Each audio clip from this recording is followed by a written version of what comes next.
Kung ano man ang sakit na ibinigay mo sa akin, yun din ang sakit na mararanasan mo balang araw. Hindi man ngayon, pero darating ang araw na babalik din sa'yo ang lahat ng ginawa mong to. Para ito sa lahat ng ginawa mo sa akin, magbabayad siya. Magbabayad si Sanjo sa ginawa niyang ito. Hindi ako ang una at hindi ako ang huli. Kung anong bahagi ng katawan na naging sanhi ng pagkakasala, alisin. Kung kamay, putulin. Kung mata, dukutin. Kung kaligayahan, tanggalin. 3 bagay lang ang mahalaga, Tino.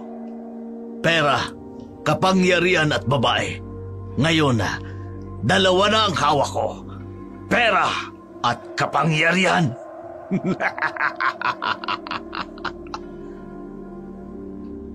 Dark Shadow 101.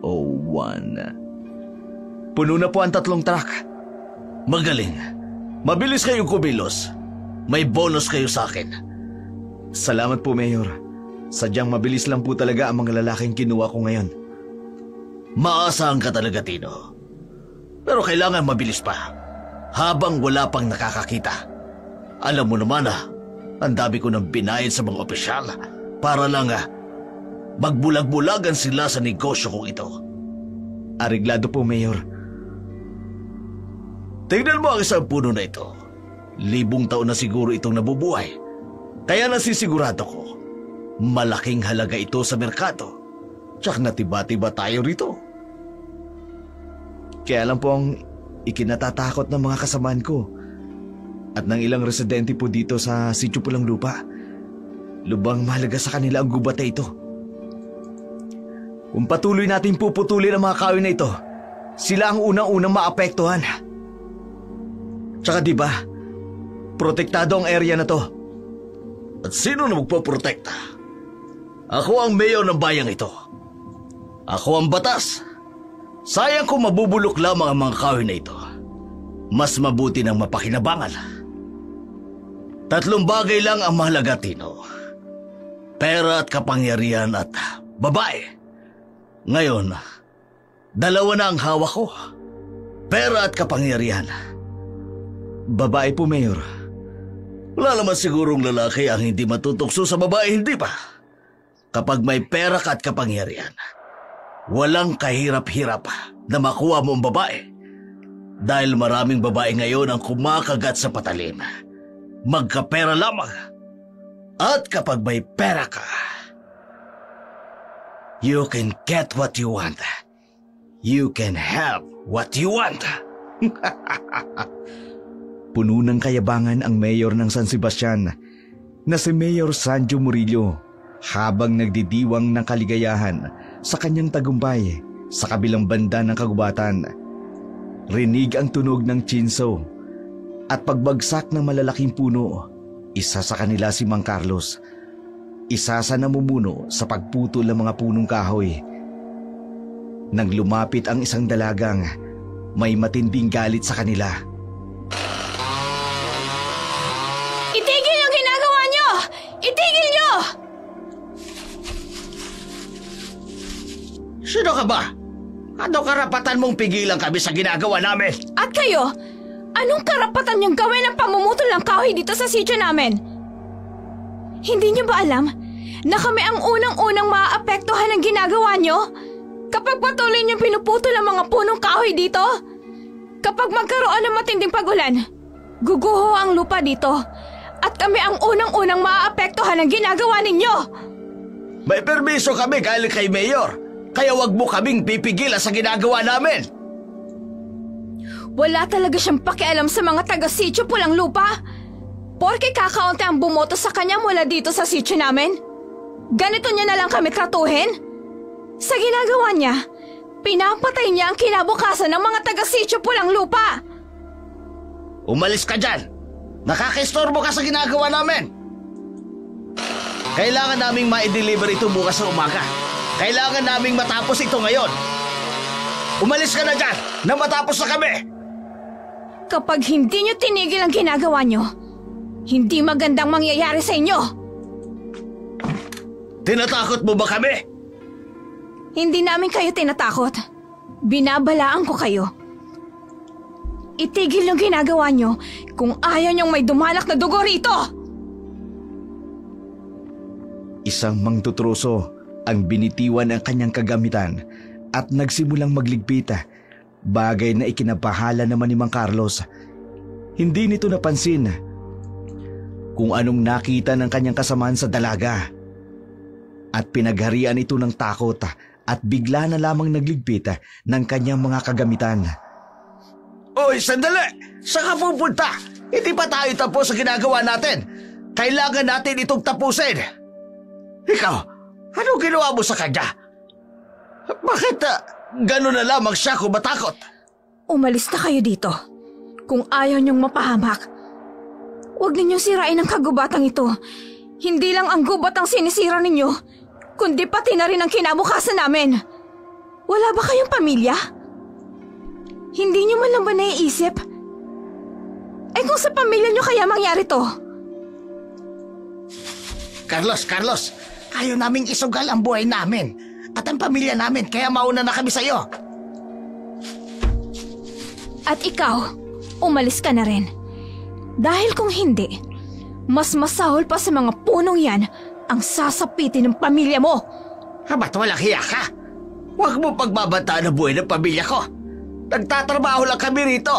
Ginagawa namin ang lahat para sa pamilya namin. Trabahong sirain ang kagubatang to? Hindi mo ba alam na hindi lang ang sityong pulang lupa ang maapektuhan? Pati mga lugar sa kapatagan ang maapektuhan. Umalis na kayo kung ayaw niyong tapusin ko ang buhay niyo! Carlos! May kasama siya sa taas. May mga pala silang dala. Baka kung anong gawin sa atin. Sabihin mo sa alalay ni Mayor, si Tino, ang ginagawang pagpigil ng babaeng ito. Diyan ka na. Ikaw! Itigil mo rin ang ginagawa mo! Nakaramdam ng takot si Carlos at ang ilang mga kasamahan na pumuputol ang kahoy sa kabundukan ng sityo Pulang Lupa. Pinatay nito ang kanilang chainsaw at nanginig. Bulong nila sa sarili kung sino ang babaeng yun na bigla na lamang nakapaglikha ng takot sa kanilang puso nang hindi inaasahan. Marahil narinig nito ang bali-balitang may naninirahang aswang sa lugar na yun. Sa kabilang dako naman, nagmamadali ang isang tauhan ni Mayor na pumunta sa kinalalagyan ni Tino. Bakit nagmamadali ka? Anong problema? Mukhang may problema tayo ngayon. Bakit? May tao pong nakatira sa malapit sa may ilog. Paano mangyayari yun? Tino, hindi ba sinabi ko na sa'yo?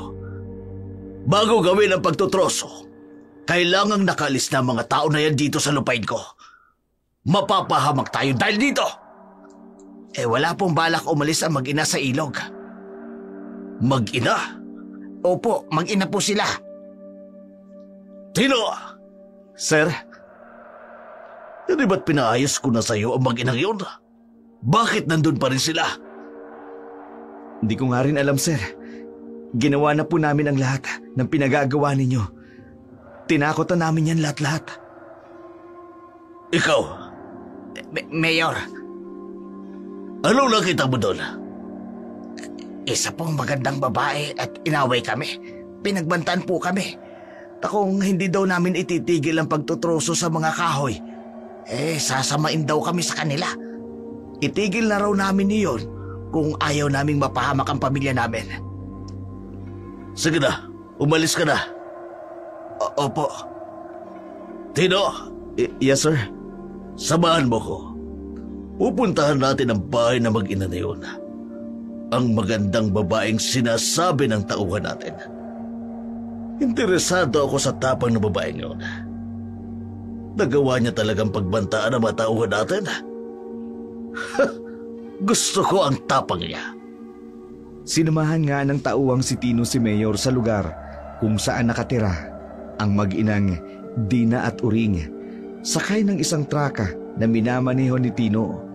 Tinungo nila ang lugar na sinasabi ng isa sa mga tauhan. Pagdating nila sa lugar,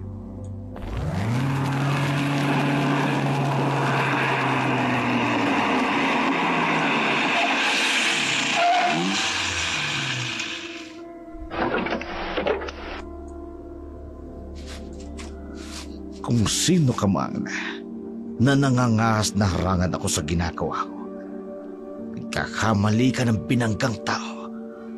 Tingnan natin kung hindi siya matakot sa gagawin ko. Siguraduhin niya lang na maganda siya. Dahil kung hindi, nagkakamali siya ng binanggang tao. Nandito na ako. Ang tagal magbukas. Sino kayo? Anong kailangan nyo dito? Ang ganda naman ng babaeng ito. Sobrang kaakit-akit ang kanyang ganda. Kakaiba siya sa mga babaeng pinaglalaroan ko. Bakit hindi kayo makasagot? Pasensya na sa istorbo. Pasensya na kung nagambala namin ang pamamahinga ninyo. Ako ang nahihiya sa aking ginawa. Sino ka? At anong kailangan mo sa amin? Nakalulungkot naman. Hindi pala ako kilala ng lahat ng mga naririto sa sityo na ito. Totoo pala ang balibalita. Karamihan sa mga taga rito ay kulurom. Hindi kayo bumuboto, no? Kaya hindi niyo ko kilala. Bakit? Dapat ka bang pag-aksayahan ng oras para kilalanin? Abat! Ikaw ang pinakamalupit na mayor ng bayang ito. Kaya walang gugustuhin kilalanin ka. Walang dahilan para tandaan ang pangalan mo. So kilala mo pala ako. Ayaw mo lang akong kilalanin. Kayo ang utak ng pagputol ng mga kahoy sa kagubatan. Pinapatay niyo ang buhay ng kagubatan. Miss, pinagaganda ko lang ang sityo na ito. Kung hindi natin puputulin ang mga punong kahoy, hindi ko magagawa ang pag-develop sa lugar ninyo. Sa lahat ng barangay sa bayang ito na lang ang hindi pa nade-develop. Sinisira niyo ang kinabukasan namin. Alam niyo ba na ang ibaba ng bundok na ito ay ang sityo ng Pulang Lupa? Kung magkakaroon man ng pagkaguho ng lupa, kami ang unang-unang maapektuhan. Kahit nagagalit siyang ganda niya talaga, hindi ko magawang magtapang-tapangan sa kanya. May punto ka. Hindi ko malang kinonsulta ang mga taga rito para tanungin kung nais niyo bang magkaroon ng magandang pasyalan ng lugar ito nang makaakit naman ng maraming turista at magbigay ng maraming trabaho sa mga naririto. Siya nga pala, nag-aaral ka ba? Hindi. Hindi kami bumababa ng bayan. Kaya pala hindi mo ko kilala. Siya nga. Sayang ang ganda mo kung ibuburo mo lamang ang sarili mo sa lugar na ito. Hindi pambundok ang ganda mo. Kung gusto mo, bumaba ka sa bayan. Bibigyan kita ng magandang buhay. Pwede kitang pag-aralin. Para ma-educate ka naman. Para maintindihan mo kung bakit namin ito ginagawa. Hindi ako interesado sa inaalok nyo. Mas interesado ako kung ititigil nyo ang pamumutol ng mga kahoy dito sa kabundukan namin. Sige. Pwede tayo magkaroon ng kasunduan. Anong kasunduan? Paalisin ko ang mga tauhan ko na nagtutroso dito. Kapalit doon ay paunlakan mo ang alok ko sa'yo. Gastos ko ang lahat. Pagkain, tirahan, tuition. Basta makapag-aral ka lang. Hindi mo dapat sinasayang ang ganda mo. Maniwala ka sa akin. Hindi pambundok ang itsura mong yan. Maraming magagandang oportunidad ang naghihintay sa'yo sa bayan. Hindi kita pipilitin pero babalik ako sa susunod na araw para pag-usapan ang alok ko sa'yo. Nagmamadaling lumayo si Mayor Sanjo sa kinaroroonan ng dalaga. Bagamat akit na akit ito sa kagandahan ng dalaga, pero dahil sa text ng kanyang alalay na si Tino, umalis na ito para ayusin ang problema. Mayor, kailangan na nating umalis. Bakit ba? Tumidiskarte ako. Ang kulit mo naman. Mukhang tipo nyo na naman siya. Nakita mo ba kung gaano ka-perpekto ang katawan ng babaeng yun? Ang dating niya, Perpekto ang katawan at ang ganda. Hindi nakakasawa. Tipo ng babaeng pag-iinteresan mo talaga. Paano po ang asawa niyo? Alam mo, ang pagmamahal o ang pag-aasawa, parang cellphone lang yan. Pwede namang dual SIM. Sa inyo ho, hindi dual SIM. Multiple SIM. Pinatatawa mo ko. Tino, kuhang-kuha mo ko anong gusto ko, no? Kaya ikaw, ang napili kong pagkatiwalaan sa lahat ng bagay. Babalik tayo rito. Gagamitin ko ang aking impluensya at ang aking pera. Makuha ko lamang ang babae na yun. Umalis si Mayor sa lugar na yun na may ngiting pananabik. Hindi sa pagtutroso, kundi sa babaeng kanyang nakita sa gubata na nakatawag ng kanyang pansin. Nais niyang idagdag sa kanyang mga koleksyon ang babaeng yun.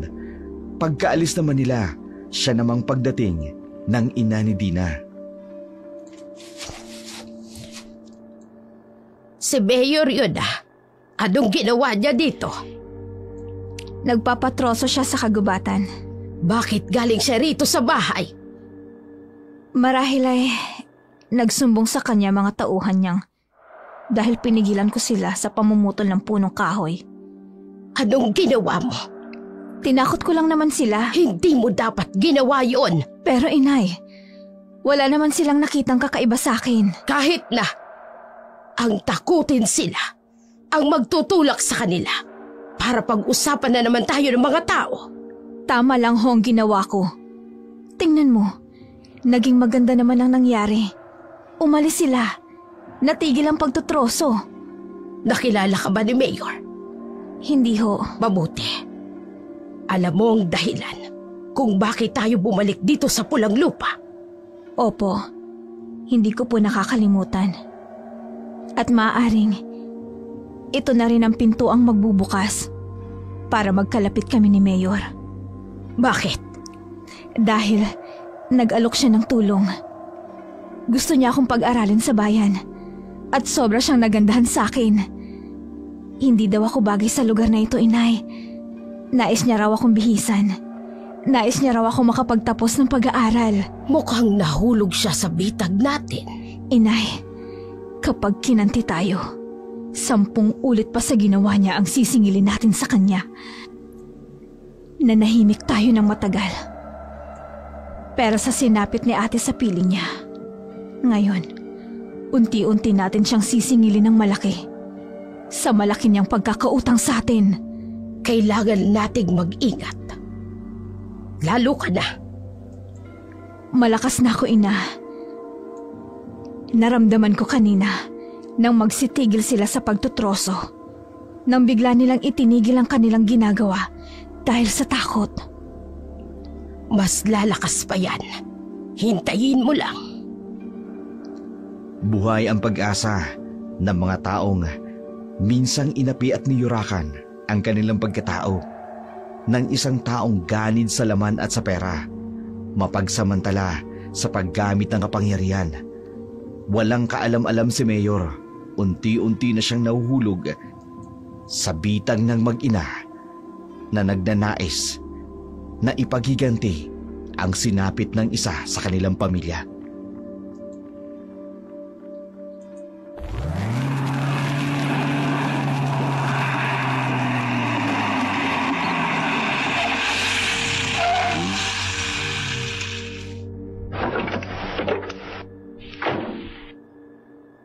Maghintay ka lang dito, baka matagalan ako. Sige po, sir. Nandito na ako. Bakit kasi naaakit ako sa babaeng ito?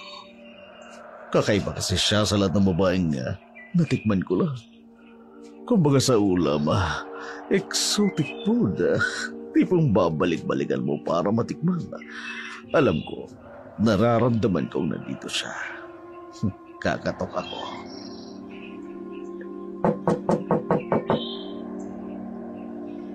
Sino yan? Ako ito, si Mayor Sanjo. Sandali lang ho at lalabas ako. Ay, nandito na naman ho kayo.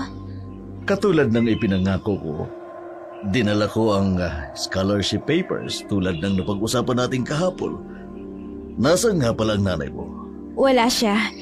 Nanguha ng mga halamang gamot sa bundok. Baka naman pwede akong pumasok. Masyadong mainit ang sikat ng araw dito sa labas ng bahay ninyo.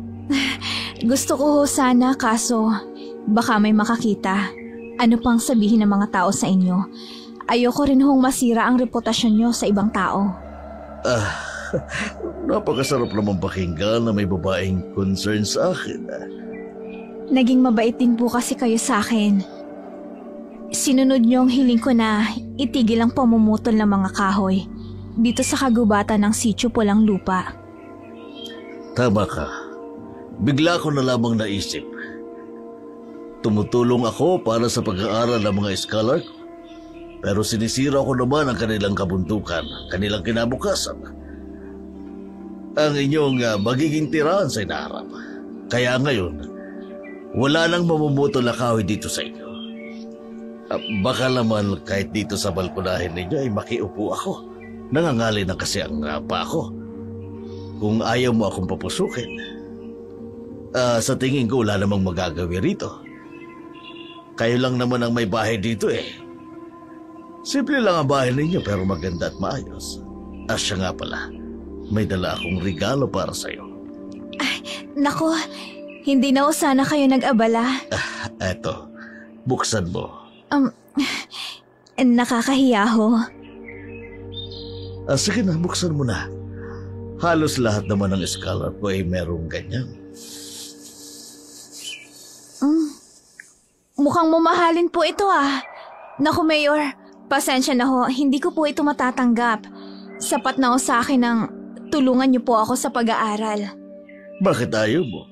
Maganda yan at bagay na bagay sa iyo ang regalo na yan. Ayoko lang hong samantalahin ang kabaitan niyo.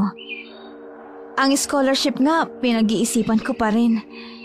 Sa tingin ko kasi, may the best pang tao o mas meron pang karapat-dapat na tulungan niyo. Huwag niyong ibuo sa akin ang lahat ng tulong na magagawa niyo pa sa iba. Maayos naman kaming namumuhay dito ng inay ko. Ano yun? Dumating na ang inay. Anong ginagawa mo sa anak ko? Nay, wala siyang ginagawang masama sa akin, Nay. Mrs. Oring ang pangalan ko. Mrs. Oring, pinag-uusapan lang namin ng anak mo ang tungkol sa scholarship. Nang kayo lang dalawa, hindi nyo man lang hinintahin na dumating ako. Bakit ka pumasok sa balkonahe ng bahay namin? Pasensya na sa aking kapanghasal. Ipinakita ko lang ang aking interes na tulungan kayo. Tsaka isa pa, meron pala akong dala para sa inyo rin. Hindi ako tumatanggap ng suhol. Hindi ito panunukol. Bakit mo ito ginagawa sa amin? Bilang mayor ng bayang ito, tungkulin kong tulungan ang mga mamamayan ko. Tungkulin ko rin tulungan na maiangat ang kabuhayan ng aking nasasakupan. Lalo na sa inyo na may potensyal na umangat sa buhay. Kung makapagtatapos ng pag-aaral ang anak mo. Pangalawang beses mo na yung pumunta rito. Hindi ako naniniwalang scholarship lang ang habol mo sa anak ko. Anong... Maraming nakakakilala sa iyo, Mayor. Kung sino talaga kayo. Tikom lang ang bibig ng mga nakakaalam ng baho ninyo. Mga paninira lang yun, Nay, ng mga tao sa kanya. Ngayon na nakaharap na natin si Mayor, siya na mismo ang lumapit sa atin. Bakit hindi natin pagbigyan ng pagmamagandang loob ni Mayor sa atin? Makaalis na kayo. Inay! Pasensya na sa hindi ko magandang pagpasok sa inyo. Ay, Mayor, pasensya na po kayo sa inasal ng nanay ko. Naiintindihan ko. Alam ko naman nung nakarang eleksyon kukunti lang bumuto sa akin dito at marahil nalaso na ng mga maling paratang sa akin. Umalis na kayo. Sige. Pero iiwanan ko ang bagong cellphone. Naka-phone book dyan ang pangalan ko. May load na rin yan. Kung makapag-desisyon kayo, tawagan niyo lang ako. Pasensya na, misis. Sana bigyan niyo ako ng pagkakataon para sa anak niyo. At sa inyo na rin para maipakita ko ang kabutihan ng aking puso. Umalis ka na. Sige, alis na ako. Marami pa naman akong bibisitahing barangay ngayon para makapag-alok ng tulong. Hanggang sa muli nating pagkikita. Parang gusto ko siyang sakalin kanina habang nakikita ko siya. Nananariwa sa aking alaala ang sinabi ng ate mo bago siya namatay. Kung paano siya binaboy ng mayor na yon. Mabuti na lang po't napigilan niyo, inay. Nilalaro ko lang naman siya. Nakita niyo naman kung paano siya umasta kanina. Parang asong naghahabol sa akin. Gustong gusto ko nang magkabilugan ng buwan para lalo nating maramdaman ang lakas ng ating kapangyarihan. Kasalanan ng demonyong yon kung bakit tayo nagkakaganito. Tayo na sana ang mga nilalang na piniling mamuhay ng mapayapa. Pero kinanti niya tayo. Pinatay niya ang ate mo. Pinaboy niya ang ate mo. Kaya hindi ako papayag na hindi makaganti sa demonyong yon. Magbabayad siya ng mahal. Magbabayad siya! Konting tiis na lang, inay. Malapit nang magkabilugan ng buwan. Hulog na siya sa ating bitag. Habang unti-unting nahuhulog sa bitag ng mag-ina ang manyakis na si Mayor Sancho, unti-unti namang nasisilayan na mag-ina ang kanilang tagumpay na makapagiganti sa mapagsamantalang si Mayor. Habang tumatagal, unti-unti na ring nararamdaman ng asawa ni Mayor ang kanyang pagkuhumaling sa ibang babae. Oh, bakit hindi ka pa natutulog? Paano naman ako matutulog? Wala sa tabi ko ang asawa ko. May importante akong inasikaso. Mas importante pa kaysa sa akin na asawa mo? Pagsisimula ka na naman pa. Hindi ako manhid, Sanjo. Hindi mo man aminin sa akin. Pero nararamdaman ko kung paano mo ako niloloko. Matagal na tayong nagsasama. Alam ko kung kailan mo ako niloloko at kung kailan hindi. At ngayon, ramdam na ramdam ko. Babae ang pinagkakaabalahan mo ngayon.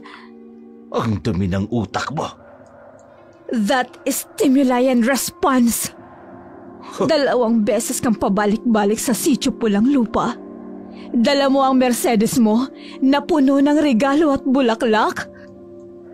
Pagtutroso lang ba talaga ang habol mo sa lugar na yon? O babae ang tinutroso mo doon? Nababaliw ka na naman. Sinong babae mo doon? Sinong binabalik-balikan mo sa sitio Pulang Lupa? Tumigil ka! Ikaw ang tumigil sa pambababae mo! Bakit hindi ka tumingin sa mga mata ko?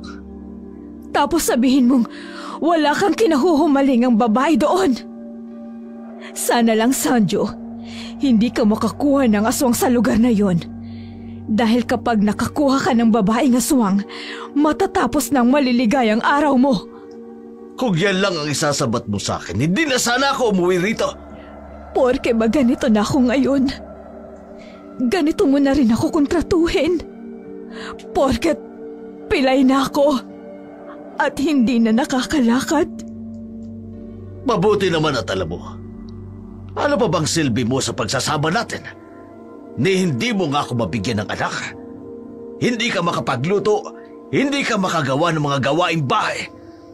Kahit sa kama nakakawala ka ng gana, hindi mo maibigay ang biological needs ko. Hayop ka! Napakawalang hiya mo! Naturingan ka pa naman ding mayor ng bayang ito, tapos ganyan mo ako tratuhin? Walang hiya ka! Makakuha ka sana ng aswang na tatapos ng kaligayahan mo nang matapos ng panlulokong ginagawa mo sa akin. Ang sakit-sakit na ng mga ginagawa mo sa akin. Ang sakit-sakit din ng mga naririnig ko mula sa'yo. Napilay ka't inutil! Walang pakinabang! Yun naman talaga ang totoo tungkol sa'yo! Habang tumitindi ang galit ni Dahlia sa kanyang asawa, lalo namang tumitindi ang pagkahumaling ni Mayor kay Dina. Ang dalagang tila ba nagayuma siya sa ganda nito na hindi niya maiwan-iwan.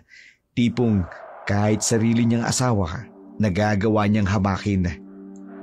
Wala siyang kaalam-alam na ang paglapit niya sa dalawa, isang hakbang din ng paglapit niya sa kapahamakan. Sa kabila ng mga banta ng kanyang asawa, nasa Sitio Pulang Lupa ay pinamumugaran ng aswang.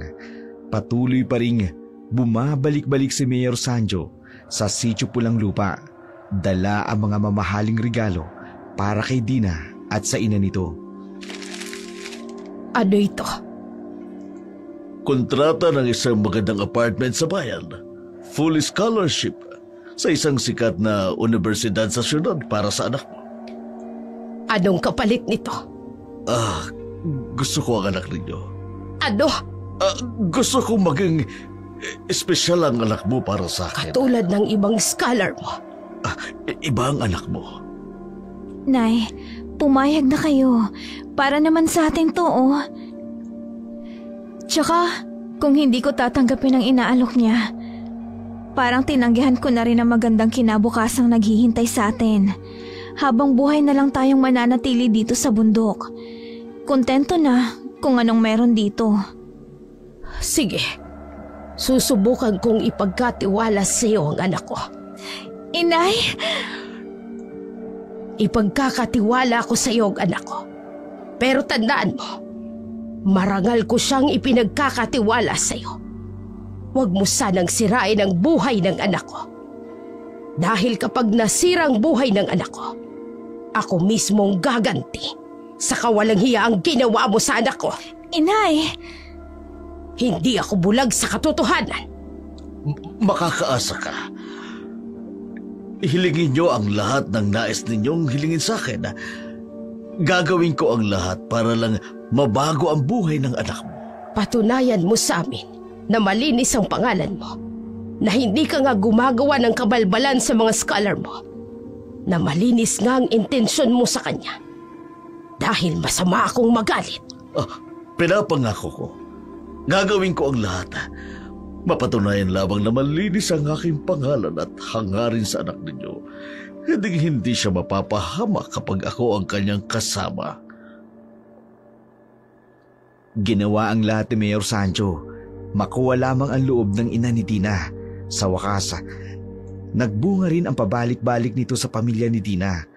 Matapos ang ilang linggong napagkasunduan nila, bumalik si Mayor Sancho sa Sitio Pulang Lupa upang formal na sunduin si Dina. Subalit, hiniling ni Uring na manatili pa sa kanila ang kanilang anak ng ilang linggo. Pagkatapos noon, ibibigay niya na ng lubusan ang kanyang anak. Iniwan niyang muli si Dina upang puntahan ang kanyang asawa.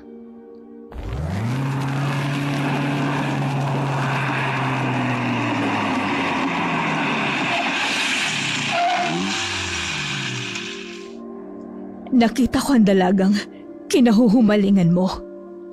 Sinundan mo ko? Nagawa mo pa akong sundan sa kabila ng kalagayan mo? May mga mata ko na nagmamasid. At kahit nandito ako sa bahay, may mga mata ko nakasunod sa inyo. Anak na! Paranoid ka na! Sino ang babaeng yun? Wala kang pakialam. Totoo nga. May kabit ka na naman. Kung mayroon, ano naman sa'yo? Meron kang asawa. Ano na lang ang tingin mo sa akin?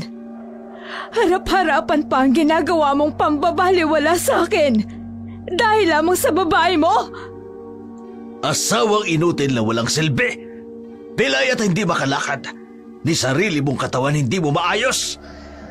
Nagsisisi nga ako kung bakit kita pinakasalan. Di hamak na mas matanda ka kesa sa akin. Kung alam ko lang na hindi mo ko mabibigyan ng anak, hindi sana kita pinakasalan. Demonyo ka! Kapag hindi ako nakapagtiis sa'yo, malalaman ng buong bayan ang kabulukan mo. Nagmistulak ang anghel sa harapan ng mga tao. Akala mo, hindi makabasag ng pinggan? Pero demonyo ang totoo mong katauhan. At kapag nalaman nila kung paano mo ako tratuhin, tingnan ko lang kung mananalo ka pa ngayong eleksyon. Aray ko, nasasakal ako. At itong tatandaan mo, ha? Huwag na huwag mong sisirain ang pangalan ko sa mga tao. Dahil kapag nasira ako, kasiraan mo din yon.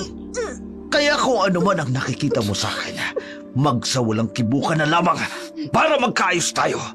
Dahil kapag nawala ang lahat sa akin, mawawala din ako sa'yo. Naiintindihan mo, ha? Tinulak mo ko!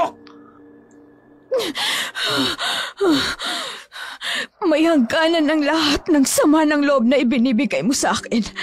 Tandaan mo, pinagsama tayo ng Diyos.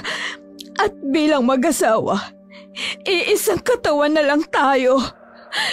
At kaya kung ano man ang sakit na ibinibigay mo sa akin, iyon din ang sakit na mararanasan mo balang araw. Hindi man ngayon, pero darating ang araw na babalik din sa iyo ang lahat ng ginagawa mong ito.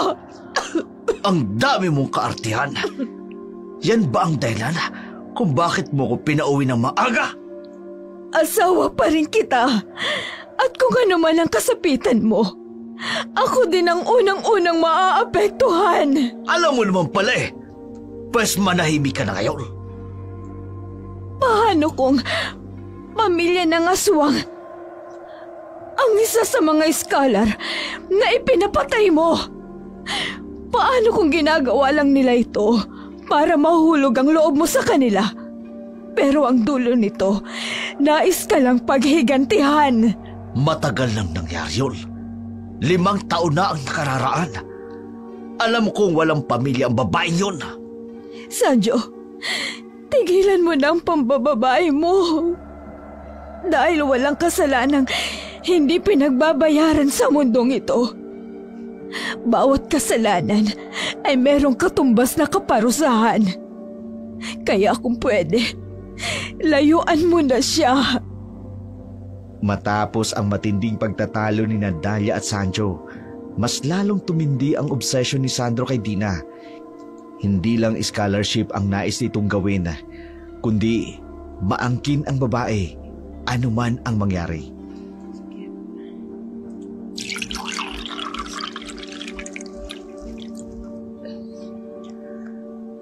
Napansin mo ba kung gaano kaganda ng babaeng si Dina? Sobrang ganda po, Mayor. Hindi sapat ang ganda para i-describe ang kanyang itsura. Para sa akin, perpekto ang ganda niya. Kung pwede nga lang mag-asawang muli gagawin ko. Kung sa kanya naman ako liligaya. Hindi po ba kayo naawa kay Madam? Mahal na mahal kayo ng asawa niyo. Sir, bitiwan niyo ako. Umamin ka. Ikaw ba nagsabi sa kanya tungkol kay Dina? Hindi ko po alam ang sinasabi niyo. Alam na alam ng asawa ko ang tungkol kay Dina. Samantalang hindi ko naman sinasabi sa kanya. Hindi naman siya nakalalabas ang bahay. Umamin ka. Ikaw bang tinutukoy ng asawa ko na mata niya kapag wala ako? Wala ho akong alam sa sinasabi niyo.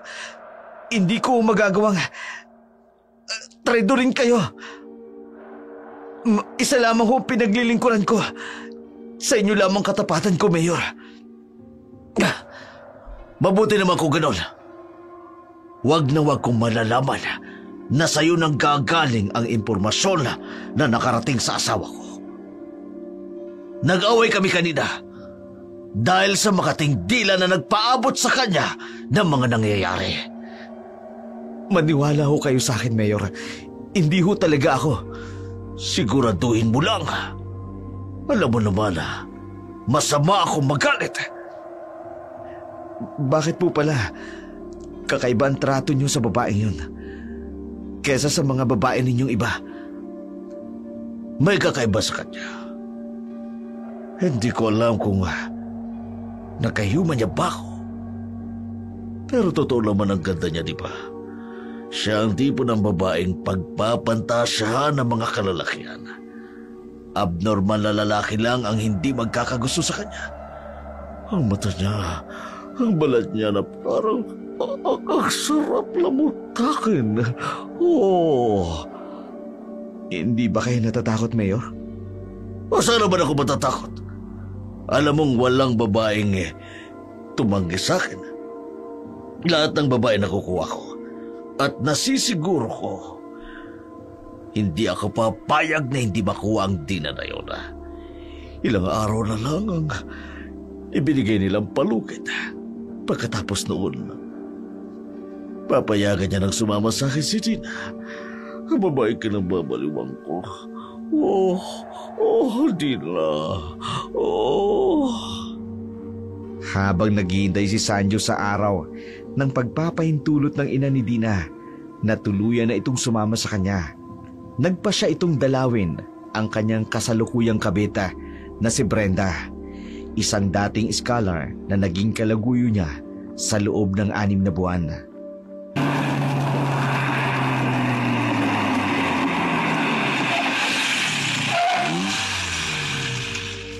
Hindi ka man lang nagsabi na darating ka. Kailangan ko ba magpaalam Rest house ko ito. Hindi naman. Nagulat lang ako. Mabuti rito kaysa sa bahay. Araw-araw kong nililinis para sa iyo. Mabuti naman kung gano'n. Alam mo naman sa lahat ng babaeng ayoko yung marumi sa paligid.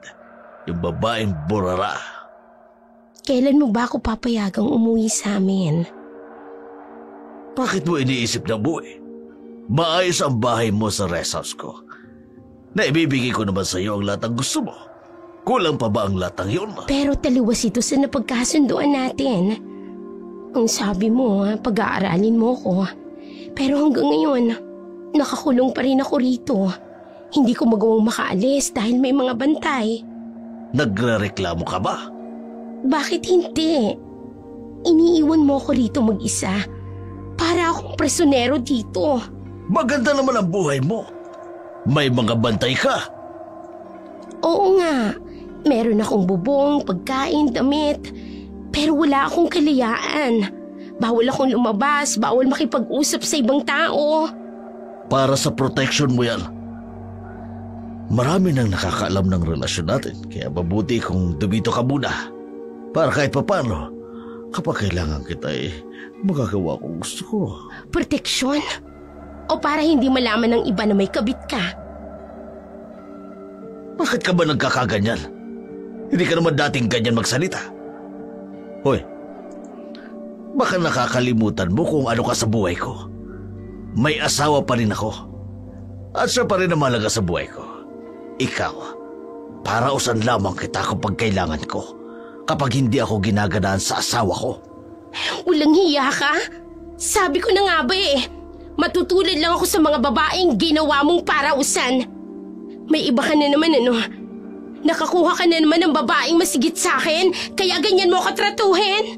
Huwag kang umasa na parang asawa kita. Tandaan mo, kabit lamang kita, kaya matuto kang lumugar. Kilala mo naman siguro ako, hindi ba? Kung anong ginagawa ko sa mga babae kapag naiinis ako. Ang sabi mo mahal mo ko, tapos ngayon, basta mo na lang akong ibabasura dahil may iba ka na naman. Ganun ang ginawa mo sa nauna sa akin, di ba? Basta mo na lang siyang pinasura at ngayon ginagawa mo na rin sa akin. Ang sabi mo mahal mo ko. Noon yun! Pero ngayon hindi na. Pagkatapos mo akong gamitin, itatapon mo na lang ng basta-basta. Hindi ako papayag. Sinong babaeng ipinagpalit mo sa akin? Sino? Tumigil ka! Hindi ako titigil. Ibubunyag ko sa media ang lahat ng kasamaan mo. Subukan mong gawin yan kung ayaw mong matulad sa mga babaeng pinatay ko. Wala pang umalaban sa akin na pinaligtas ko. Kaya kung gusto mong mabuhay ng matagal, itiko mo yung bibig mo. Ipinapatay mong babaeng nauna sa akin. Oh! At hindi ako mangingibing itulad ka sa kanila kung mag-aasa kang katulad nila. Napakawalang iyang! Tumigil ka! Tumigil ka! Timonyo ka! Timonyo! Tino! Anong gagawin mo? Panahon na para i-dispatcha ka. Kumikilos kang katulad ng mga naunang koleksyon ko. Hindi ko nahihintayin pang makagawa ka ng paraan para ipahiya ako sa mga tao. Ngayon, matitikman mo kung gaano ako kalapit. Tino! Bilisan mo! Galit na galit si Mayor sa huli niyang kabit na si Brenda. Ganon din ang babae. Alam niyang ididespatcha na siya ni Mayor. Kaya bago pa man dumating ang mga tauhan nito, nagtangka na itong tumakas. Pero dahil malawak ang lugar ng private resort ni Mayor, hindi kaagad ito nakatakas. Naabutan ito ng mga tauhan ni Mayor at itinali sa isang silid.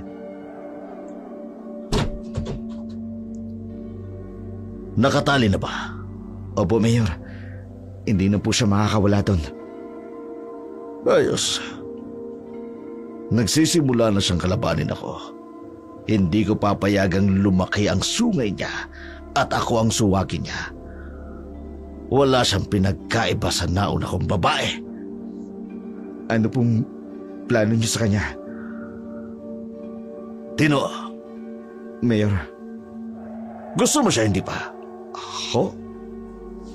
Kung ayaw mo, ibibigay ko siya sa iba sa mga kasama mo.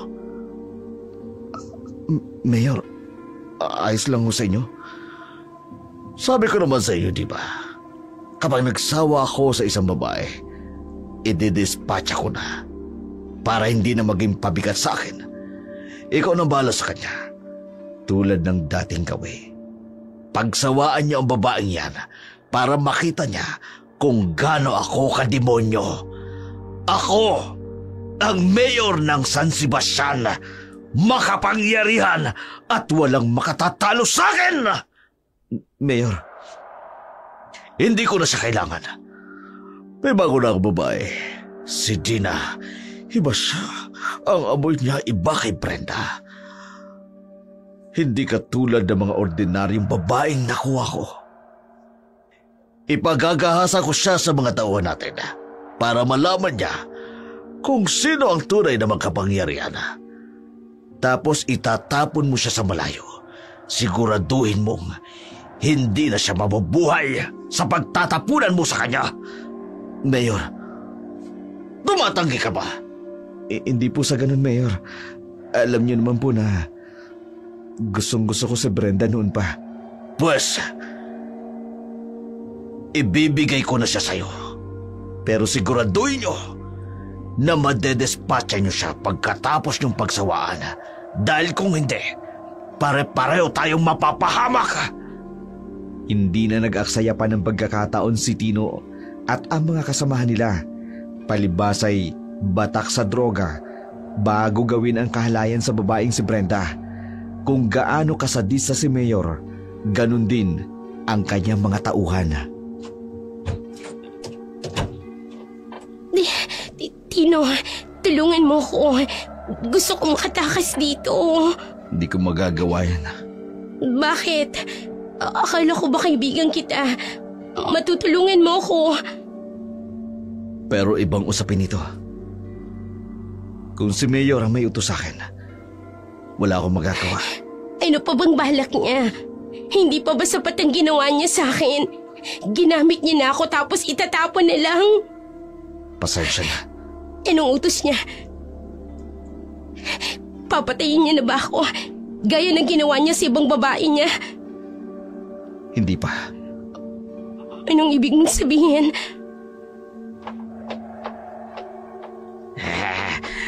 Maganda pa rin kahit umiiyak. Aba, regalo pala ito ni Mayor sa atin, di ba? Huwag kayong lalapit. Sino kayo? Anong kailangan niyo? Regalo ko raw sa amin. Kaya nga pagsasawaan ka namin ngayon. Bago ka ma-dispatcha. Anong ibig sabihin nito? Tino, nakikiusap ako. Tulungan mo ako. Tino! Pasensya na. Ano ba? Bitiwan niyo ako. Wag! Huwag niyong gagawin sa akin to. Huwag ka naman laban. Ano ka naman masasaktan? Tulong! May nakaririnig ba sa akin? Tulong!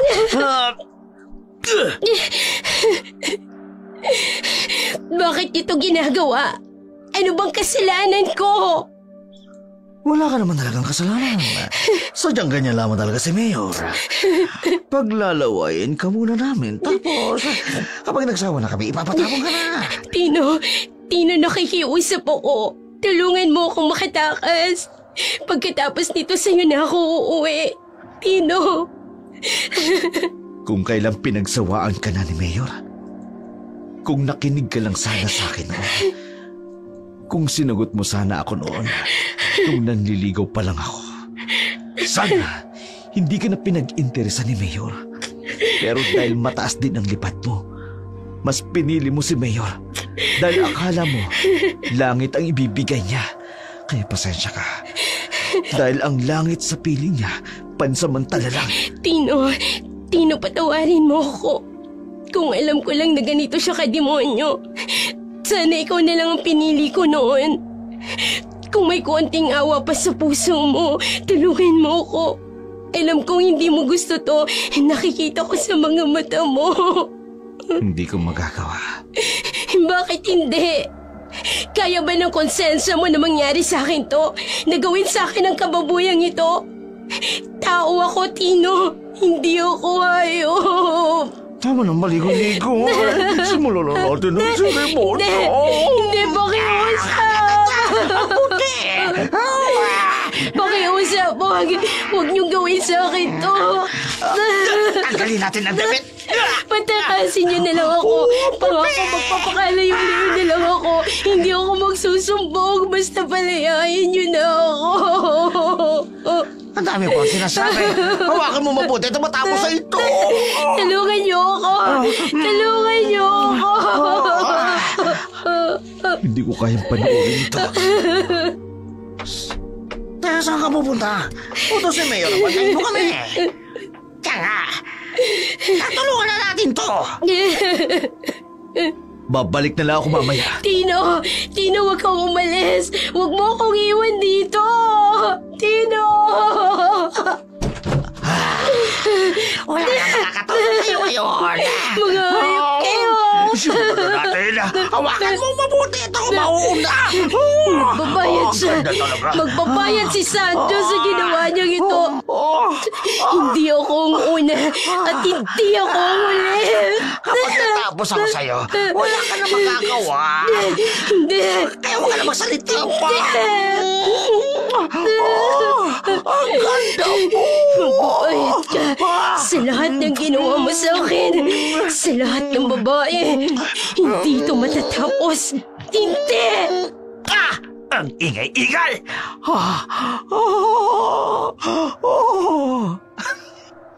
Nangyari nga ang karumaldumal sa buhay ni Brenda, na kaibigan ni Dina. Wala namang kaalam-alam si Dina sa sinapit ng kanyang kaibigan. May lahi ding aswang si Brenda, ngunit dahil mas pinili ng kanilang pamilya na mamuhay ng normal, hindi na naituro pa sa kanya kung paano gagawin na lumabas ang tunay nitong anyo bilang aswang. Kaya nangyari ang karumal-dumal na kahalayan sa kanya. Kaya na mga oras na yun, patuloy na nagmamakaawa si Brenda.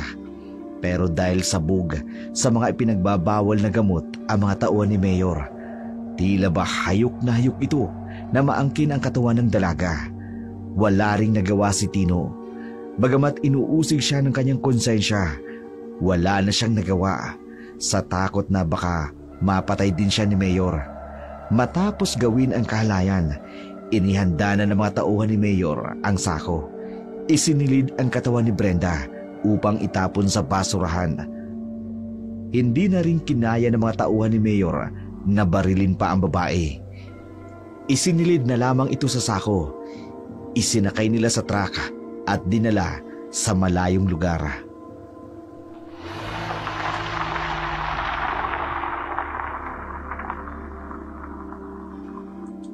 Dito na lang natin itapon. Sigurado ka ba dito? Di ba masyadong malapit sa daan? Wala lang dumadaan dito. Lalo na sa ganitong oras. Tsaka mabaho dito, kaya wala nang lalapit dito. Tama. Dito malapit sa ilog. Ikaw naman kasi, sinabi na ni Mayor bakit di mo pa pinahirapan ng todo si Brenda? Baka mo siya pinatay. Ayaw mo ba nga, makinabang muna tayo. Tumahimik kayo! Hindi ba kayo naawa sa kanya? Paano kung sa pamilya nyo rin mangyari yun? Nakakaya ba ng konsensya nyo? Bailin mo na! Wag na. Labis-labis na ang ginawa nyo sa kanya. Wag nyo nang dagdagan ang kasalanan natin. Huwag mo sabihin ako konsensya ka. Bakit kayo? Hindi. Itabo na natin. Baka may makakita pa Kailangan kong makita at matiyak. Buhay pa siya. Ilalagay ko ang cellphone kung di kipad. Alam kong malakas ka pa. Gawin mo ang lahat para makaligtas ka, Brenda. Ito lang ang tanging magagawa ko para sa'yo. Sana makaligtas ka. Hoy! Tama na yan! Huwag mo nang tingnan! Sige.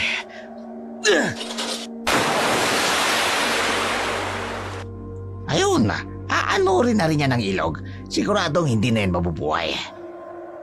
Katawan pa lang ni Brenda, puro sugat na. Lalo pa, nakasako pa. Tara na, tapos na tayo rito. Tino, halika na.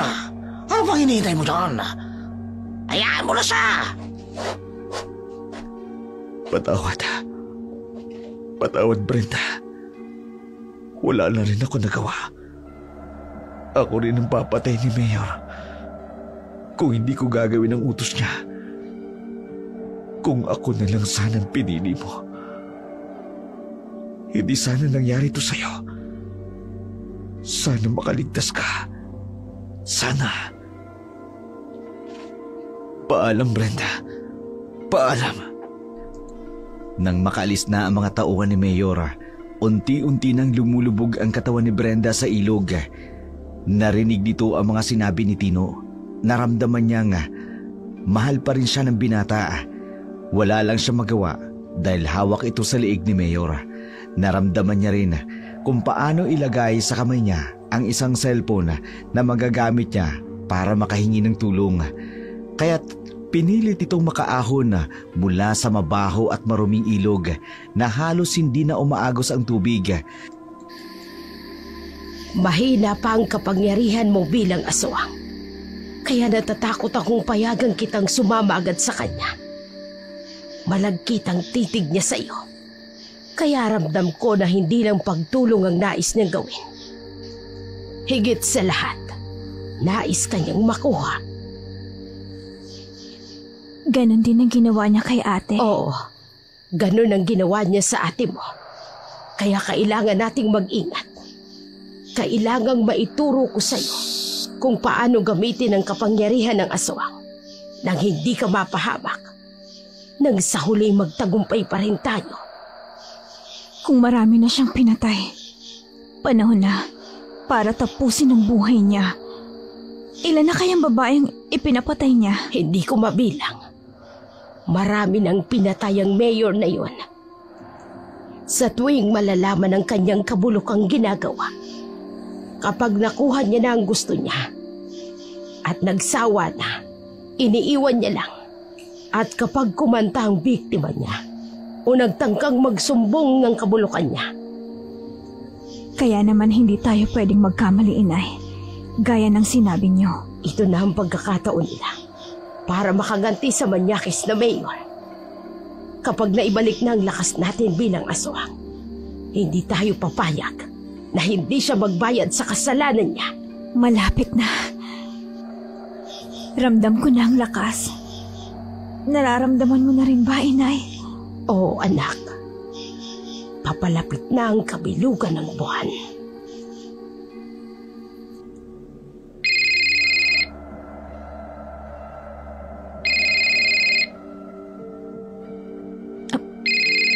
Sino kaya to?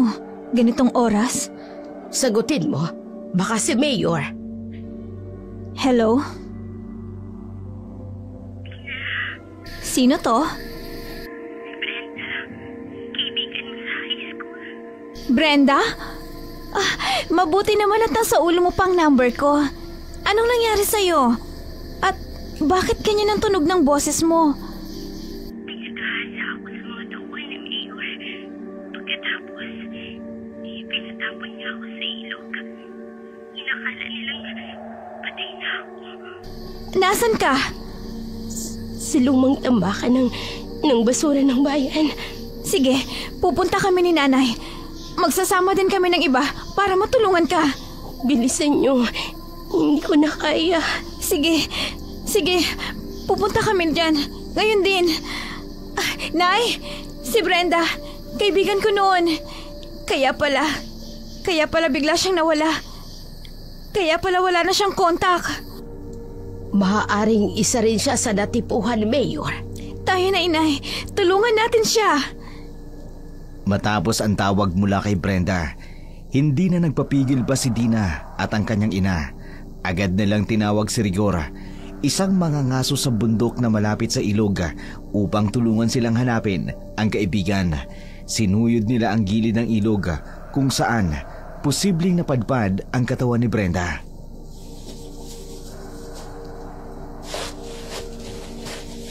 Nandito ang katawan niya! Nasaan?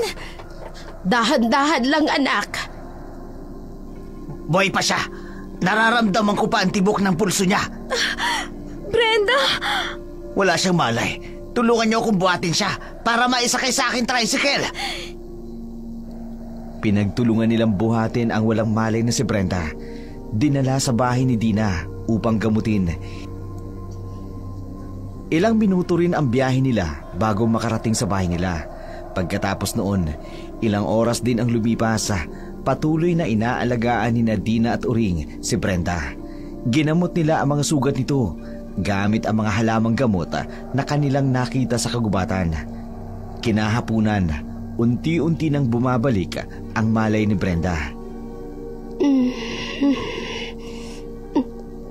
Nasaan ako? Brenda, nagkamalay ka na. Tina, ikaw nga ba yan? Salamat at tinulungan niyo ako. Kasama ko si Inay at si Rigor. Sila ang tumulong sa akin na hanapin ka. Huwag kang masyadong gumalaw. Malubha pa ang mga sugat mo. Si Mayor Sancho. Anong ginawa niya sa'yo? Kinuha niya ako. Isa ako sa mga scholar niya noon. Pinangakuan niya ako na pag-aaralin niya ako. Kaya ka ba biglang nawala at hindi na kumontak sa amin? Oo, 2 taon na. Pero hindi niya ako pinag-aral. Sa halip, ginawa niya akong kabit. Ang walang hiya. Pinatiri niya ako sa pribadong resort niya. Pinakain, pinihisan, pero hindi ako pinalaya. Hindi niya ako pinapayagang umuwi sa pamilya ko. Katulad ng ginawa niya sa atin ni Dina. Isa rin siya sa mga biktima ni Mayor. Oo, pinatay din siya ni Mayor. Ikaw, paano umabot sa puntong ipapatay ka? Nagalit siya kahapon dahil nalaman kong may bago siyang natitipuhan. Ganun ang ginawa niya sa babaeng nauna sa akin. Pinapatay niya nang makatagpo ito ng bago. Ako? Ikaw? Oo. Pinangakuan niya ako ng pag-aaral. Tirahan. Lahat-lahat. Huwag kang pupunta. Ganyan din ang sinabi niya sa akin. Sa lahat ng babae niya, gagawin niya rin sa iyo ang ginawa niya sa akin. Napakarami niya ng kinawawang babae. At karamihan na, mga batang-bata pa. Pedophilia siya. Mahilig sa mas bata sa kanya. Nang malaman kong may bago na siya, nagalit ako. Pagkatapos, pinapatay niya na ako. Pinahirapan ako ng mga tauhan niya. Hindi lang pinahirapan, pinagahasa niya ako sa mga tauhan niya. Tapos, itinapon ako sa ilog. Madam Uring, panahon na para tuldukan ang kasamaan niya. Oo, Rigor. Panahon na para gamitin natin ang natutulog nating kapangyarihan bilang aswang. Malaking pagkakamali na nabuhay siya. Minsan ko na rin tinalikuran ng pagiging aswang. Pero dahil sa kahiyupang ginawa niya sa akin, mapipilitan din akong yakapin muli ang pagiging aswang. Walang kapatawaran ng ginawa niyang ito. Una ang ate ko. Tapos marami pang ibang babae. At ngayon, ikaw na kaibigan ko. Subalit, kailangan nating maging handa sa kalalabasan ng gagawin natin. Kapag nabuhay muli ang kapangyarihan ng pagiging aswang sa katawan natin, maraming pagkakataon na makalilimot tayo sa ating mga sarili. Hindi natin malalaman ang gagawin natin kapag nalukuban na tayo ng kapangyarihan nito. Marami nang nangyari. Marami nang nabiktima. Para sa ate ko, para sa iyo, Brenda, handa kong yakapin ang pagiging aswang. Kung hindi ko to gagawin, marami pang mapapahamak ang mayor na yan. Bukas, darating si mayor dito at doon natin siya haharapin. Hindi, delikado siya. Marami siyang tauhan. May mga baril sila. Hindi mo na kailangan mag-alala tungkol doon. Mapapanagot natin ang mayor na yan sa lahat ng kasalanan niya. Ngayong gabi, ngayong kabilugan ng buwan, isasagawa natin ang ritual upang mabuhay muli ang dugo ng aswang na nananalaytay sa ating mga katawan. Para magamit natin. Para pabagsakin ang ganid sa laman na si mayor. Kinagabihan na habang nagpapahinga si Brenda sa matindi nitong tinamong sugata dahil sa ginawa ng mga tauhan ni Mayor. Nagtungo ang mag-ina sa malapit sa gubata kung saan naroroon ang puno ng balete upang isagawa nila ang kanilang ritual. Tanging liwanag ng buwan ang nagsisilbi nilang tanglaw. Bit-bit ang mga kailangan para sa gagawin nilang ritual. Para lumabas ang kapangyarihan ng pagiging aswang, handang-handa na si Dina na magpasailalim sa ritual ng kanyang ina. Dito tayo, anak. Panahon na para palakasin ang kapangyarihan mo. Nakahanda na ako, inay.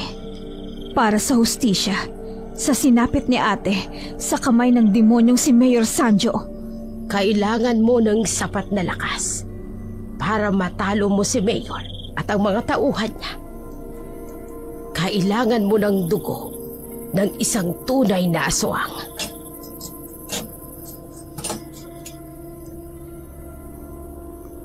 Handa na ho ako, inay.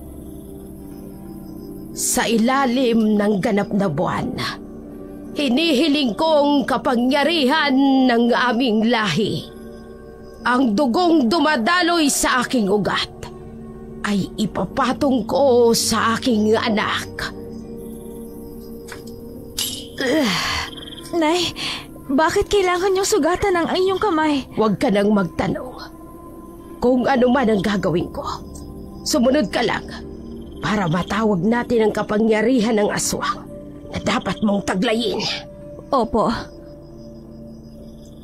Ang kapangyarihang ipinasa sa akin ng aking ina at ng ina niya bago pa siya. Ngayon ay ipapasa ko sa iyo. Inumin mo, anak. Tanggapin mo ang lakas ng mga ninuno natin. Ang kapangyarihan ng mga aswang na nauna pa sa atin. Kasama mo sila sa iyong paghihiganti.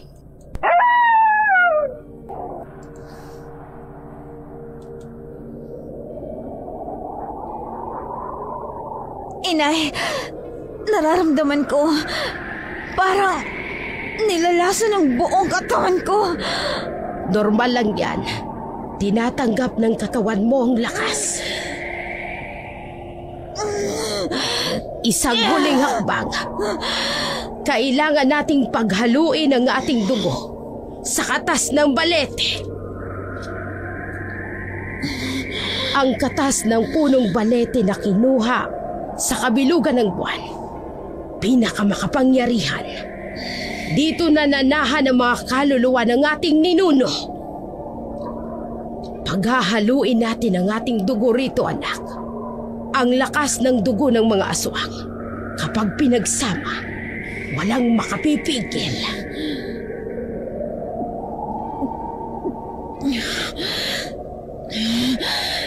Nay, parang iba na ang pakiramdam ko. Tumigala ka. Tingnan mo ang liwanag ng buwan. Damhin mo ang kapangyarihan ng aswang. Nagdidiwang ang mga asong gubat. Kasama natin silang nagbubunyi. Taglay mo na ang kapangyarihan ng aswang. O, Inay. Ang ganda niya. Ang liwanag sa aking paningin. Namumula-mula ang kulay ng buwan. Yan ang sinyalis na nasa buong katawan mo na ang kapangyarihan ng ating angkan. Ang kulay pulang liwanag na buwan na nakikita mo. Ang simbolo ng nagpupuyos mong damdamin para ihatol ang karampatang parusa sa pumatay sa kapatid mo. Buhay ang inutang niya. Buhay din na. Hindi yan ang gusto kong mangyari. Nay! Gusto kong habang buhay niyang damhin ang sakit ng ginawa niya. Gusto kong alisin mo ang kanyang kaligayahan. Kung ang kamay niyang nagiging sanhi ng kanyang pagkakasala, putulin ito. Kung matang nagiging sanhi ng pagkakasala, dukutin mo ito nang hindi na makapambiktima pa ng iba. Parang gusto ko siyang tapusin. Hayaan mong maramdaman ng buong buhay niya ang sakit na ipinaranas niya sa mga biktima niya. Putulin mo lang ang dapat putulin. At ako, gagawa ako ng sumpa sa kanya para habang buhay siyang kamuhian ng mga tao, maging sa sarili niya. Hindi niya alam kung anong naghihintay sa kanya. Mag-iingat ka, anak. Sa demonyong yon, mas malakas ka na ngayon kaysa tao. Pero hindi pa sapat ang lakas mo para talunin siya mag-isa. Naintindihan ko, Inay. Huwag kang mag-alala. Babantayan kita. Lagi lang akong nakasunod sa'yo. Hindi niya malalaman hanggang huli. Oras na para maghiganti. Para sa ate mo. Para kay Brenda. At para sa lahat ng kababaihan na inabuso niya.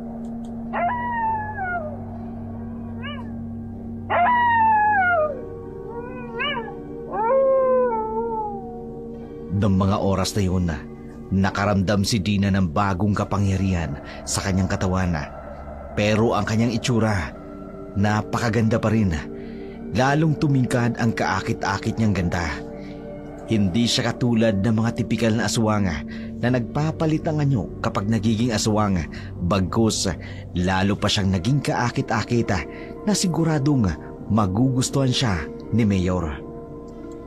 Kinabukasan, tumupad sa kanyang pangako si Mayor Sancho. Sinundo si Dina mula sa sitio Pulang Lupa. Walang nakakaalam na bago man siya dumating, nagawa na ng ina ni Dina ang kanyang ritual na nagbigay sa kanya ng lakas na kailangan niya para sa kanyang paghihiganti.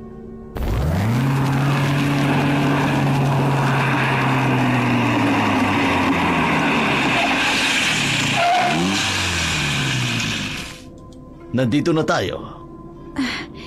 Saan tayo? Anong lugar ito? Sa aking pribadong resort. Bakit dito mo ako dinala sa resort? Akala ko ba sa bayan dahil pag-aaralin mo ko? Gusto ko munang ipakita sa'yo ang lugar na pwedeng maging iyo kung papayag ka sa gusto ko. Mayor, ramdam na kita noon pa mang pabalik-balik ka sa amin noong 1 buwan. Ibig bang sabihin nito? Gusto rin kita. Oh, totoo ba? Oo, Mayor. Matagal na. Kaya nga, hindi na ako nagdalawang isip na sumama sa'yo dito. Oh, ang isang napakagandang katulad mo ay nakakagusto rin sa isang katulad ko. Inihanda ko ng sarili ko na maging isa sa mga koleksyon mo. Oh, hindi kita koleksyon. Gusto talaga kita. Kakaiba ka sa lahat ng mga babaeng nakilala ko. Kung pwede nga lang pakasalan kita, mag-asawa akong muli, gagawin ko. Bakit? Gustong-gusto mo ng mga batang katulad ko, Mayor. Dahil siyempre mabango at sariwa kaysa sa mga matatanda na. Sa akin na ang buong-buo mo. Sige, sabihin mo. Gusto kong makilala ka ng lubusan. Alam kong tototohanin mo ang sinabi mo na papatunayan mo sa akin na hindi ka katulad ng mga sinasabi nilang isa kang demonyo, mapagsamantala. Mabuti kang tao, diba? Gusto kong maging tapat ka sa akin. Alam mo na siguro ang ibig kong sabihin, Mayor. Walang kamalay-malay si Mayor Sancho na unti-unti na siyang ginagamitan ng itim na kapangyarihan ni Dina at napasusunod na ito sa kanya. Sa mga sandaling yun, lalo naman siyang nakaramdam ng matinding pagnanasa sa babae. Sa bawat segundong lumilipas, unti-unti nang inihahanda ni Dina ang kanyang paghihiganti sa lalaking kaharap niya na patay sa kanya. Matapos ang maikling pag-uusap, dinala ni Mayor Sancho si Dina sa isang kwarto. Pagbukas ng pinto, nakita ni Dina ang mga larawan ng mga batang-batang babae na nakapaskil sa dingding. Eto, pwede mo rin ito maging kwarto. Ang daming larawan ng mga babae. Puro mga bata. At parang mga senior high lang lahat. Pedophilia nga siya. Lahat yan mga scholar ko.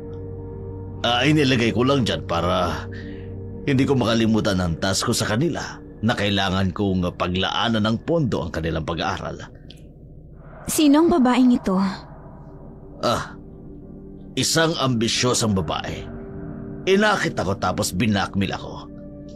Inamin ko na tukso ako sa kanya. Nagkasala ako sa asawa ko dahil inakit ako ng babaeng yan. Ang kapal ng mukha. Larawan ni Brenda. Hindi ko sasabihin sa kanya na kaibigan ko ang babaeng nasa litratong ito. Nasa na siya ngayon, Mayor? Wala na. Bigla na lamang nawala. Naglayas nung nagalit ako. Normal lang naman siguro na magalit ako, hindi ba? Siya naman yung gumawa ng kasalanan. Hindi ka lang pedophilia. Sinungaling ka pa. Umalis na tayo rito. Mayor, gusto kong ilagay mo ang larawan ko dito. Kasunod ng babaeng ito. Hindi maaari. Hindi ka nababagay dyan. Ilalagay kita sa itaas dahil espesyal ka sa akin. Tingnan mo ang mga itsura nila. Litaw na litaw ang kagandahan mo sa kanila. Ibang-iba ka. Mukhang mainit. Parang gusto ko maligo ngayon. Sige na, Mayor. Type mong maligo ako init na init ako sa kanya. Hindi ko mapigilan ang pagnanasa ko sa babaeng ito. Bakit ba nakakabaliw ka? Ang katawan ng babaeng ito. Na mag-isa na si Dina sa kwarto, dahan-dahan niyang pinagmasdan ang mga larawan habang naghihintay ng kanyang pagkakataon. Ilang sandali pa ang nakalipas, bumalik si Dina sa kwarto matapos maligo. Sinalubong siya ng tingin ni Mayor Sancho na punong-puno ng pagnanasa. Ang ganda talaga. Walang lalaking hindi maaakit sa kagandahan mo. Salamat, Mayor. Alika, lumapit ka sa akin. Oops, hindi pa. Bakit? Akala ko ba gusto mo rin ako? Mangyayari lang yun kung hahanapin mo ang babaeng nasa larawan. Si Brenda? Oo, gusto ko siyang makita. Naiinis na ako. Alam ko pinapatay ko na siya. Paano ko siya hanapin? Bakit? Hindi mo ba alam kung nasan siya? Di ba sinabi ko na sa'yo? Umalis na siya at naglayas. Magkakasundo tayo kung magiging mabait ka. At kapag nakaharap ko na ang babaeng yan, buong mo akong maaangkin. Iyong-iyo ako. Ano bang gusto mo? Sa lahat ng ayoko, iyong mamamatay tao. Nauunawaan ko kung may pagkamahilig ka. Pero kung mamamatay tao, kasusuklaman kita. Hindi ako pumapatay ng tao. Paano ko namang gagawin yun? Alam mo namang tumutulong ako sa kanila. Maaring pumapatay ako, pero sa sarap. Sigurado ka? Bakit mo ba naitatanong yan? Gusto ko lang malaman kung sino ka ba talaga. Alalahanin mo, pagkatapos naman ito ay magiging iyo ako ng panghabang buhay. Payag ako, kahit na may asawa ka pa, hindi ako mag-iiskandalo.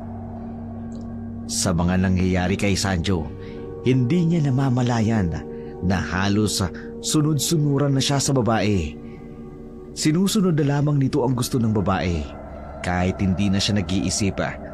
Matapos ang kanilang pag-uusap ni Dina, lumabas ito para puntahan ang kanyang mga tauhan upang pagbilinan na hanapin ang babaeng ipinahanap ni Dina. Ano? Nasaan ang katawan ni Brenda? Mayor, itinapon namin sa ilog ang katawan nung gabi na yun. Kung hahanapin natin siya doon, baka kung may makapansin sa atin, pagdudaan pa kami. Wala nang maraming reklamo. Kung patay ng babaeng yun, kailangang malaman ng media na patay na siya. Kaya gumawa kayo ng paraan para mapansin ang bangkay ng babaeng yun. Pero Mayor, itinapon namin siya sa ilog dahil sa utos ninyo. Hindi ba mas delikado kung gagawa tayo ng bagay na pwede tayong pagdudahan ng mga tao, lalo na ng mga alagad ng batas? Kailangan makita ang bangkay niya. Paano natin gagawin yun? Inaano na yun sa tubig? Hindi ko alam. Basta gumawa ka ng paraan. Mayor, delikado ho. Puputok ang balit at mapapahamak tayong lahat. Hindi mo ba naiintindihan? Kailangan ko makita ang katawan niya ngayon din. Bakit bigla niyo siya kinailangan? Wala kang pakialam. Basta gawin mo ang lahat ng paraan, mahanap lamang ang bangkay niya. Sige po, sir. Susubukan po namin. Sa isip ni Sancho, kung hindi matutupad ang hiling ni Dina, baka hindi niya makamit ang kanyang pagnanasa.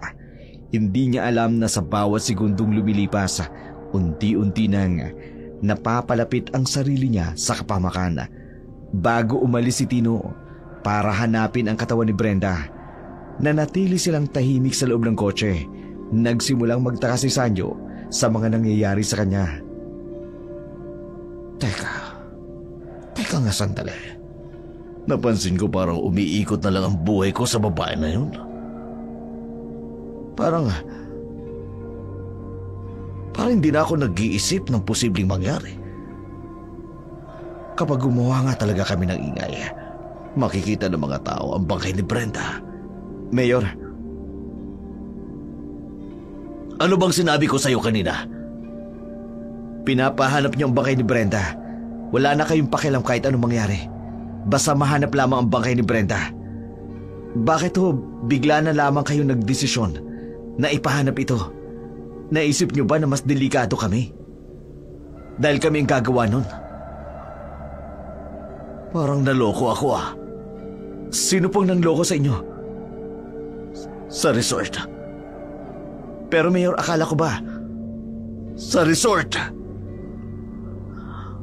Naisahan ako ng babae na yun. Naging utu-utu ako ng babaeng yun. Mayor, naiintindihan ko po ang... Tila may kung ano sa kanya na parang hindi ko maiwasan. Nasundin ang kanya mga inuutos. Nasaan siya ngayon? O kailangan may mangyari sa amin ngayong gabi. Kung hindi siya papayag sa gusto ko, itutulad ko siya sa mga babaeng naging biktima ko. Sige po, Mayor. Iatid ko muna kayo sa resort. Pagkatapos, aalis din kaagad ako para hanapin ang katawan ni Brenda. Sigurado ako, nilalapan ng mga isda sa ilog ang katawan nun. Halos 1 linggo nang nakalilipas mula nang itapon namin sa ilog. Mag-isang patuloy na inaalala ni Sanjo ang kanyang naging sitwasyon.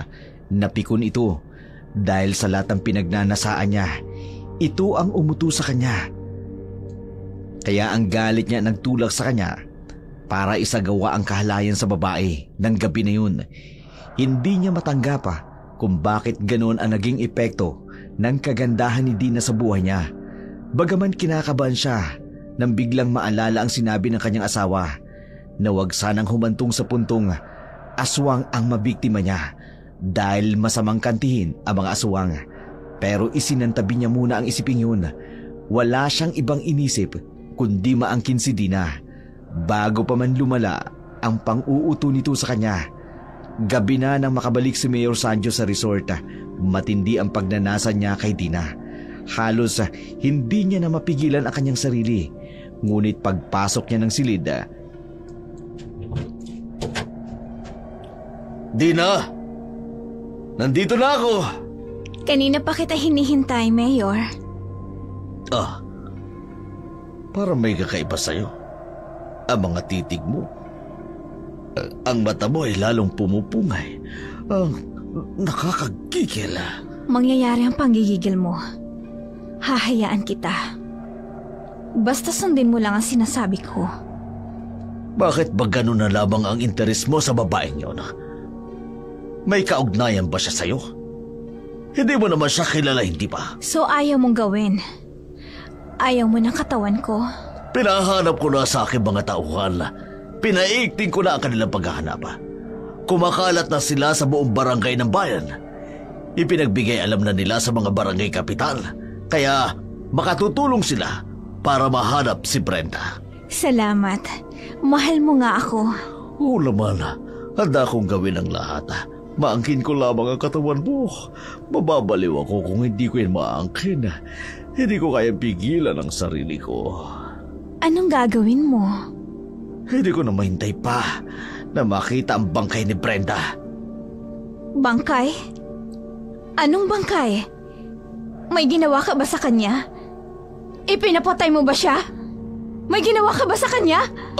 Teka, ano bang nasabi ko? Hindi ko alam kung anong pinagsasabi mo. Sigurado ka? Teka, sino ka ba? Bakit parang kinukontrol mo ang isip ko? Inuuto mo ko. Parang wala na akong ibang ginagawa sa buhay ko kundi sumunod sa'yo.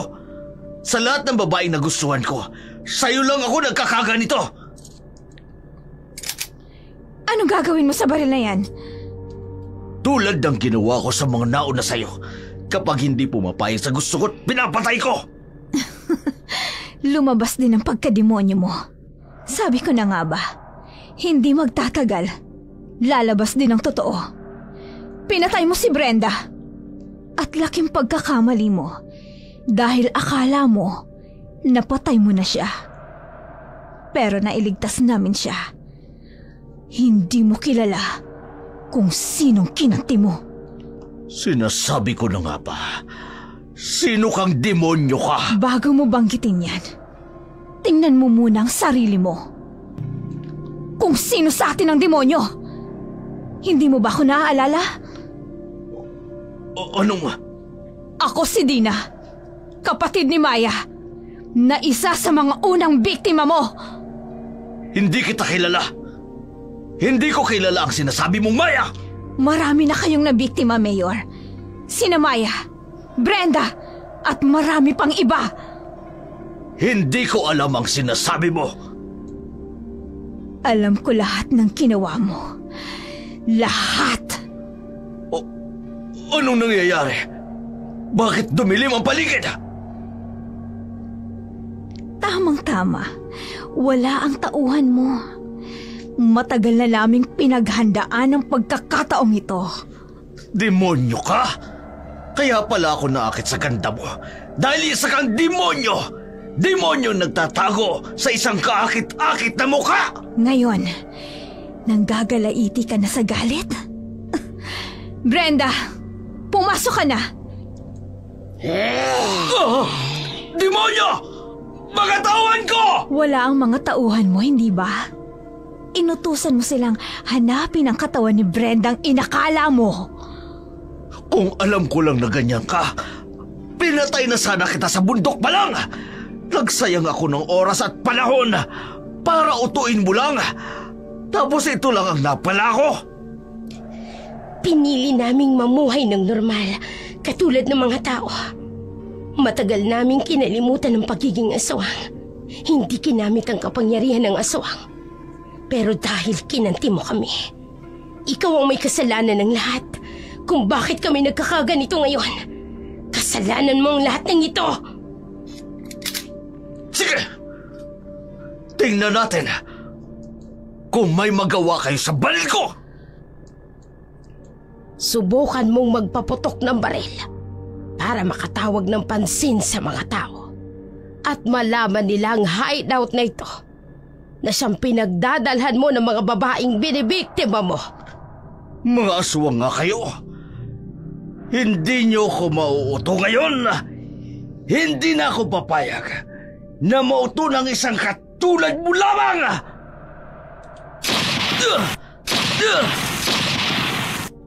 Nasaan kayo? Magpakita kayo mga demonyo kayo! Papatayin ko kayong lahat! Maraming bala ng baril ang pinakawalan ni Sanjo. Halos magkanda basag na ang mga salamin ng bintana ng kanyang resort. Pero biglang nawala sa kanyang paningin ang tatlong aswang na nasa harapan niya kanina. Pinagharian siya ng takot ng mga oras na yun. Sa isip niya, nagkatotoo ang banta ng kanyang asawa na maaari isa sa mga babae niya ay aswang. Maya-maya pa'y lumabas ang tatlong babae na nasa anyo ng aswang, mabangis, malakas at matapang. At walang nagawa si Sanjo. Naagaw ni Uring ang kanyang baril at hinawakan siya ni Dina na nasa anyong aswang. Bitiwan niyo ako! Anong gagawin niyo? Hindi ka na makakawala! Brenda, ngayon na ang oras para makaganti ka sa lahat ng kahayupang ginawa niya sa'yo. Ikaw ang unang gumanti sa kalapastanganan niya sa'yo. Para ito sa lahat ng ginawa mo sa'kin. Anong gagawin mo sa kusilyo na yan? Wag! Ano gusto niyo? Ibibigay ko! Uli na ang lahat. Hindi mo na maibabalik ang mga nasira mo. Ganito rin ang ginawa mo sa ate ko, di ba? Nang sinadista mo siya, pinahawakan mo siya sa mga tauhan mo, tsaka mo ginawa ang isang kayupan sa kanya! Bakit niyo tinatanggal ang pantalong ko? Kung anong bahagi ng katawan ang nagiging sanhi ng pagkakasala, alisin. Kung kamay, putulin. Kung matay, dukutin. Kung kaligayahan, tanggalin. Mga demonyo kayo! Pinagtutulong-tulungan niyo ako! Tulong! Damhin mo ang lupit ng demonyong katulad mo! Putulin mo na, Brenda! Hindi! Tapos na. Putol na ang ari ng mayakis na mayor. Ayop kayo! Isinusumpa kita, Sanjo Murillo, bilang ganti sa ginawa mo sa anak ko. Mabubulok ang sugat na yan at uuurin para makita mo kung gaano kadumi ang iyong mga ginawa. para sa lahat ng babaeng sinaktan mo. Mukha ko! Hayop ka! Habang nakikita mo ang peklat na yan sa mukha mo, maaalala mong tinuldo ka namin ng kasamaan mo. Maaalala mong lahat ng kasamaang ginawa mo sa mga tao sa mundong ito. Magbabayad kayo ng mahal sa ginawa niyong ito. Tatandaan ko yung pagmumukha niyo! Para sa lahat ng kababaihang inahas mo, tinakot at binaboy at pinatay. Wala ka nang magiging biktima pa. Ipaalam natin sa lahat ng tao sa bayang ito kung sino talaga si Mayor Sanjo Murillo. Ilang oras pa ang nakalipas. Natagpuan si Mayor Sanjo ng duguan at walang malay sa loob ng kanyang resorta. Agad siyang dinala sa ospital ng mga tauhan niya at nagulat siya sa kanyang nakita. Sa kabila ng lahat ng mga nangyari, ang asawa niya pa rin ang dumamay sa kanya. Sumama rin ito para sunduin siya sa resort. Ilang linggo rin ang nakalipas nang magkamalay si Sanjo sa ospital. Nasaan ako? Nasa ospital ka. Dahlia, nakalalakad ka na. Oo, nakakalakad na ako. Kaya nang malaman ko ang nangyari sa'yo, agad akong pumunta sa resort. Nang maabutan kita, nakita ko ang kalunos-lunos na sinapit mo. Mga aswang, dumali sa akin, Dahlia. Totoo ang kwento. Ang babaeng pinaglaruan ko sa sitio Pulang Lupa, aswang pala siya. Marahil dahil sa gamot kaya ka nag-halusinate ng ganyan. Magpagaling ka na lang. Bakit ka nandito? Bakit mo ko tinutulungan? Pagkatapos ng lahat ng ginawa ko sa'yo. Asawa kita, Sanjo. Sa hirap at ginawa, sasamahan kita. Kahit ilang beses mo akong niloloko, nandito pa rin ako. Para patunayan ko sa'yo na mali ka. Mali na naghanap ka pa ng iba. Ako ang babaeng hindi ka palit-palit. Ako ang palaging nanditong nagmamahal sa'yo, noon pa man. Dahlia. Magpahinga ka na. Dito lang ako sa tabi mo. Piloto na nila ang kaligayahan ko. Hindi ko na kailangan yan. Hindi rin naman ako mabubuntis niyan. Hindi yan ang kailangan ko. Ikaw ang kailangan ko, Sandro. Anong nangyayari sa'yo? Ang sugat ko kumikirot. Tatawag ako ng doktor. Hindi. Iluon ang sugat ko! Ilang araw na ba ako rito? Mag-iisang linggo ka na. Hindi! Sobra-sobra ang ginawa nila sa akin. Tumalab ang sumpa ng asawang na yun. Naglalaklag ang sugat ko at may uho na lumalabas. Kung ito man ang parusa sa asawa ko, mas mabuti na yun kesa lumayo pa siya sa akin. Dahlia! Dahlia! Matapos ang matinding karanasan ni Mayor Sanjo, nagsilbing simula ito ng kanyang pagbagsak. Hindi nagtagal. Nagpa siya si Brenda na harapin ang mundo para ibulgar ang lahat ng kasamaan ni Mayor. Lumabas din sa TV at dyaryo ang mukha ni Brenda.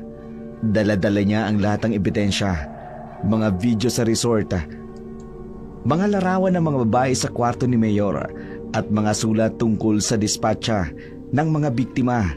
Maraming babae ang sumunod sa yapak ni Brenda, nagsalita tungkol sa pang-aabuso ni Mayor Sanjo. Dahil sa bigat ng ebidensya, agad na kumilos ang DILG. Sinuspende si Mayor Maraming kaso ang isinampalaban sa kanya. Panggagahasa, tangkang pagpatay, human trafficking at iba pa.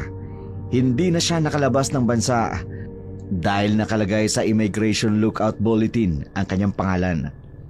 Matapos ang 1 linggo sa ospital, nakauwi na si Mayor Sanjo sa kanyang bahay. Walang gamot na makapagpapagaling sa kanyang sugata. Laging nanginginig ang kanyang mga kamay tuwing nakikita niya ang 2 aswang. Unti-unti siyang nasisiraan ng bait dahil sa takot at kahihiyan. Minsan, sinubukan niyang magpakamatay.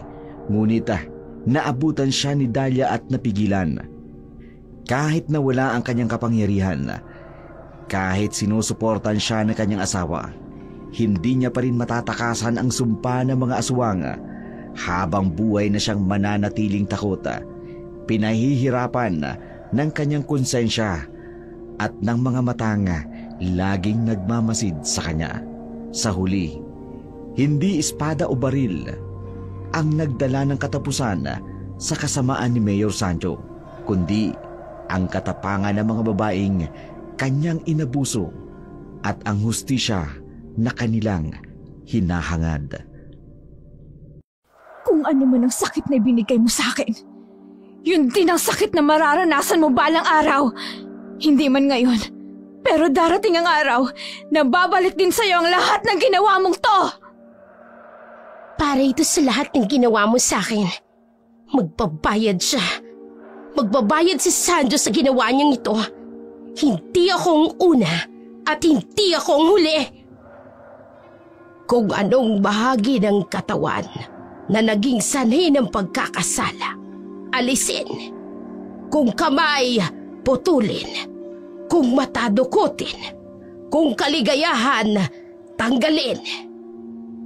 3 bagay lang ang mahalaga, Tino. Pera, kapangyarihan at babae. Ngayon, 2 na ang hawak ko. Pera at kapangyarihan.